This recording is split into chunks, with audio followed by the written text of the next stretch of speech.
Everyone, I am Meera. Today again I am before you with my new topic, and that is use of was and were. Yesterday I taught you use of is, am and are as linking word. अब मैं बार बार आपको ये बता रही हूँ कि मैं आपको जो स्टार्टिंग में is, am, are और was, were का यूज करना सिखा रही हूँ, इसको एज हेल्पिंग वर्ब यूज करना मैं नहीं सिखा रही हूँ, क्योंकि अभी तक हमने टेंसेस शुरू नहीं करे हैं। तो ये जो हम यूज ऑफ वॉज एंड वर कर रहे हैं एज लिंकिंग वर्ड कर रहे हैं। अगर आपको is, am, are and was, were का यूज एज लिंकिंग वर्ड्स आ जाता है, तो फिर जब हम टेंसेस में आगे स्टेप बाय स्टेप बढ़ेंगे तो हमारे लिए बड़ा इजी हो जाएगा उनको समझना। तो जैसे कि मैंने आपको पहले भी बताया था, was means था and were means थे।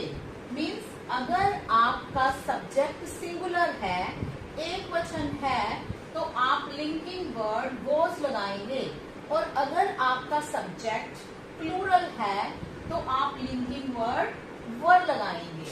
तो जैसे मैं आपको एग्जाम्पल देती हूँ, वह ईमानदार था। अब यहाँ पे आपने सबसे पहले वह की इंग्लिश लिखनी है और वो है ही। अब ये ध्यान रखना है, यहाँ पे है नहीं है जो कि हमने कल किया था। अगर है होता तो हम क्या लिखते, इज, लेकिन यहाँ पे था है तो ही इज सिंगुलर, तो पहले हम था का लिंकिंग वर्ड लगाएंगे और वो वॉज है। ही वॉज, ईमानदार की इंग्लिश ऑनेस्ट। लड़की,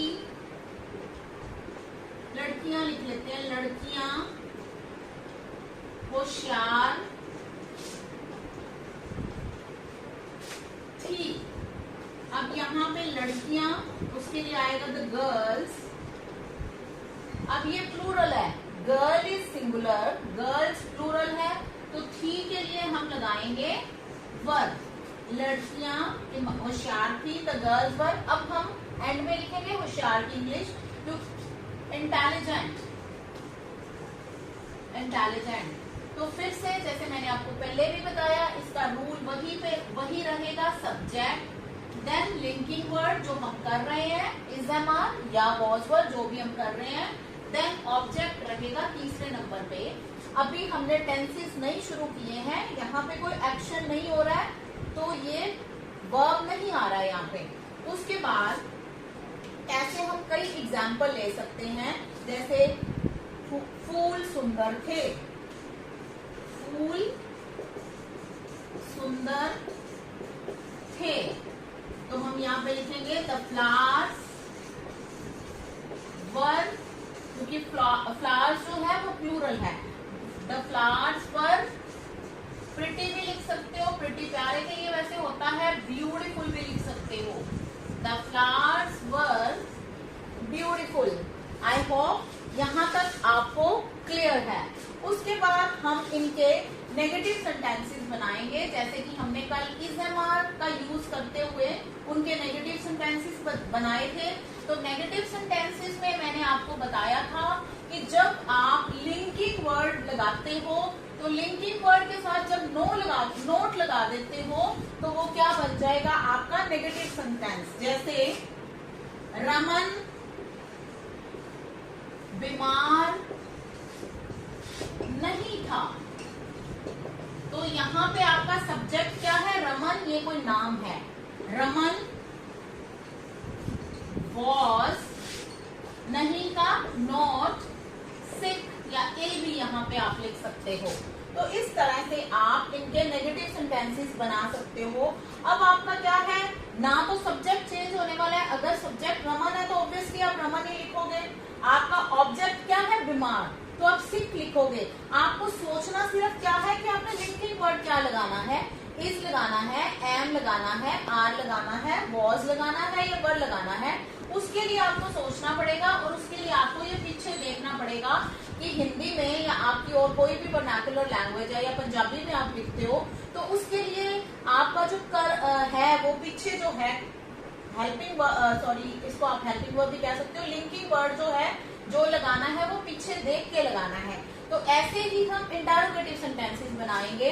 इंटेरोगेटिव सेंटेंसेस मींस क्या वाले वाक्य, तो फिर से वही रूल रहेगा इंटेरोगेटिव वाक्य के लिए जो हमने इस एमआर के लिए किया था कि आपका जो लिंकिंग वर्ड है that will be in the beginning. Linking word जिसको कि हम आम भाषा में हेल्पिंग वर्ब भी बोलते हैं, linking word in the beginning, then subject, then object and end में क्या रहेगा आपका क्वेश्चन मार्क रहेगा। जैसे क्या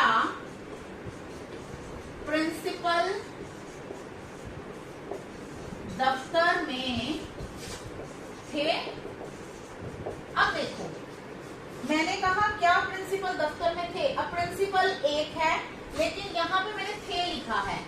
थे is to give him regard. Regard के लिए हम थे लिखते हैं, तो यहाँ पे आपको थे प्लूरल नहीं लेना है क्योंकि प्रिंसिपल इज वन पर्सन। तो वी विल राइट वॉज, अब वर्ब नहीं लिखेंगे, प्रिंसिपल एक ही है तो सिंगुलर ही लेंगे। Was the principal in the office. अब दफ्तर की इंग्लिश ऑफिस है, इन में की इंग्लिश है, ये प्रपोजिशन है। तो ये प्रपोजिशन का टॉपिक हम आगे करेंगे, वो मैं आपको डिटेल में प्रपोजिशन का टॉपिक बताऊंगी। उसके बाद आप क्या वाले एक दो और सेंटेंसेस भी लिख सकते हो। आप घर में सारे ये जो सेंटेंसेस है उनकी प्रैक्टिस भी कर सकते हो। ज्यादा से ज्यादा प्रैक्टिस करें, जितनी ज्यादा प्रैक्टिस करेंगे उतनी आपकी अंग्रेजी में पकड़ है वो मजबूत होगी। अब आप ऐसे और क्या वाले सेंटेंसेस एक दो मैं और करवा देती हूँ। जैसे क्या तुम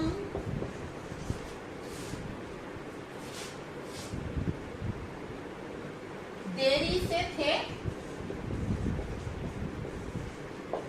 मतलब आप कहीं गए हो तो कोई आपसे पूछ रहा है कि तुम कहाँ पे कहीं पे गए, तो क्या आप देरी से गए वहां पे। तो तुम की इंग्लिश क्या होती है यू, लेकिन हमने पहले क्या लगाना है, क्या वाला सेंटेंस है, तो पहले हम लिंकिंग वर्ड लगाएंगे। तो यू के साथ वर्ड लगता है, मैंने आपको पहले भी बताया था, यू सिंगुलर भी है और यू प्लूरल भी है। तो यू के साथ जो लिंकिंग वर्ड लगता है वो वर्ड लगता है। तो वर यू देरी से की इंग्लिश लेट। तो ये आपने याद रखना है। एक बार मैं एंड में आपको फिर से बता देती हूँ कि जो वॉज है वो सिंगुलर के लिए है और जो वर्ड है वो यू एंड प्लूरल। प्लूरल के लिए तो है ही है, लेकिन यू को भी हम प्लूरल में काउंट करेंगे। तो this is for you and plural. आपने सबने प्रैक्टिस करनी है, फिर अपन कल नेक्स्ट टॉपिक शुरू करेंगे। Thank you and have a good day.